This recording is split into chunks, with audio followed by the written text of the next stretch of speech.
I'm a parent carer for my daughter, who's now 37, my youngest daughter. She has cerebral palsy, which affects her mostly physically, but she has a degree of learning difficulties. And my wife and I, for many, many years, did a lot of therapies and supportive things with her to make the best of her life, because potentially it could have been quite limited as a disabled person. In '96, the direct payments legislation was coming in, and that was really the answer to everything that we needed to do.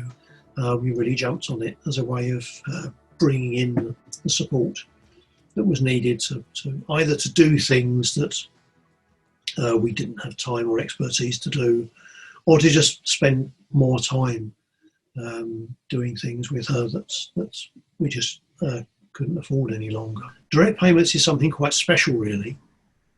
It's the only part of the legislation where a local authority is told, if somebody is eligible for support, you have to offer them direct payments. So nowhere does it say you have to offer them support from an agency, or you have to offer them support from local authority staff, or you have to offer them equipment. But it does say you have a legal duty to offer them direct payment. So it's really Welsh Government won't actually say it's their preferred option. But if you read the legislation and the codes of practice, it's very clear that it's the only thing that they say you have a legal duty to make that offer to people. I'm not sure exactly at what point we applied for direct payments for Gwynny, but I don't think it was flatly refused at first. I think there were probably delays and obfuscation. It didn't happen for about 3 years.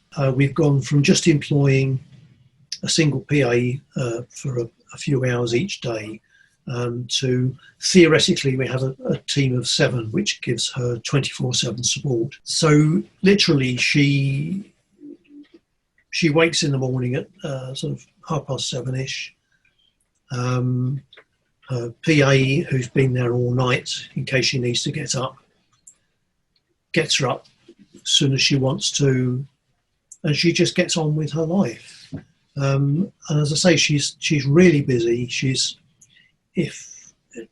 needs a lot of physical support. So equipment, I mentioned equipment earlier on, and if you say equipment, then most people will think about sort of walking frames and bath aids and this sort of thing, all of which Gwynny needs. But the thing that she spends most time doing actually is writing letters, for which she needs a fairly high-spec computer. She needs a very high-spec noise-cancelling microphone. She needs very high-spec software, and